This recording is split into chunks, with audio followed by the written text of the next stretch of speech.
नमस्कार सभी दोस्तों को।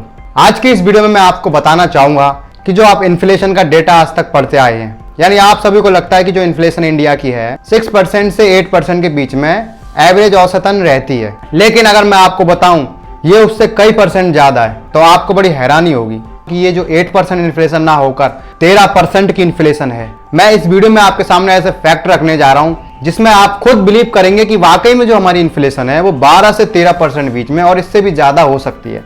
तो आइए वीडियो को शुरू करते हैं। सबसे पहले मैं एग्जाम्पल के लिए कुछ पॉइंट आपको बता दूं। मान के चलिए आप और आपकी फैमिली में 4 मेंबर्स हैं।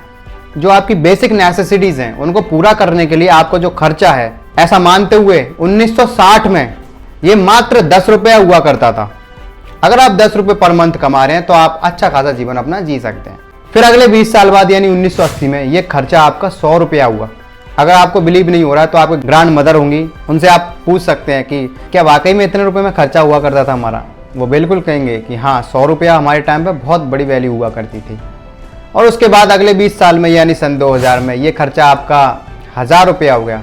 अगर आपकी एज आज 20 या 30s है तो एक आपको भी आइडिया होगा कि 1000 रुपये में हम इतना कुछ लिया करते थे, जो कि आज की तारीख में पॉसिबल नहीं है। और फिर अगले 20 साल बाद यानी आज की तारीख में 2020 के आसपास ये खर्चा 10,000 रुपये आपका है। अगर आप नॉर्मल सिटी में रह रहे हैं 10,000 रुपये में आपका घर चल जाएगा।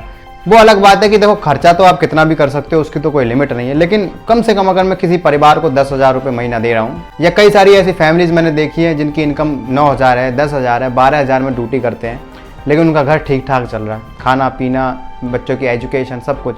तो अगले आने वाले 20 साल में यानी 2040 में ये खर्चा 1 लाख रुपये हो जाएगा। देखो मैं तो कुछ एजम्पशन लगा ही नहीं रहा हूँ, हिस्ट्री रिपीट इटसेल्फ, जो पहले होता आ रहा है वो आगे होगा।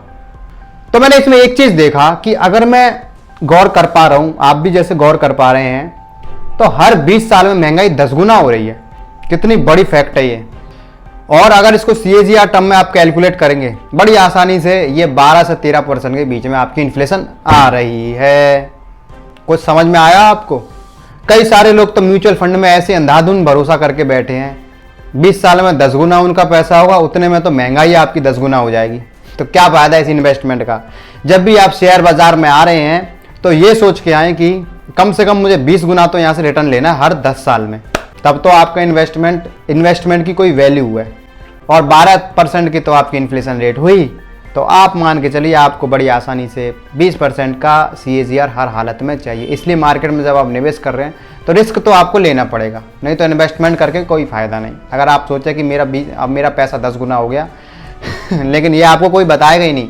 देखो ऐसा है कि गवर्नमेंट की जो इन्फ्लेशन रेट बताने का तरीका है उनका भी ठीक है, लेकिन उसको मैं सही इसलिए नहीं मानूंगा क्योंकि गवर्नमेंट ने क्या किया, एक बास्केट बना रखी है। उस बास्केट में जैसे पेट्रोल का, ऑयल का आपका खर्चा कुछ परसेंटेज में दे रखा है, आपका फूड का खर्चा कुछ परसेंटेज में दे रखा है, उसमें कुछ आपका एजुकेशन का खर्चा भी है बच्चों का, और थोड़ी बहुत ऐसी चीज़ें करके वो जो बास्केट का महंगाई दर हर साल बढ़ता है उसका एवरेज निकाल के आपको बताते हैं।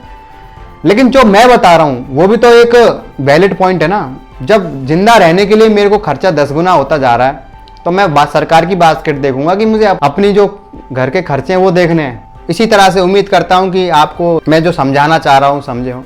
बाकी ये मेरी कुछ शुरुआती वीडियोस हैं, थोड़ा आप मेरे को सपोर्ट करें, आगे मैं आपके लिए और अच्छा कंटेंट लेके आऊँगा। आज के लिए इतना ही। जय हिंद।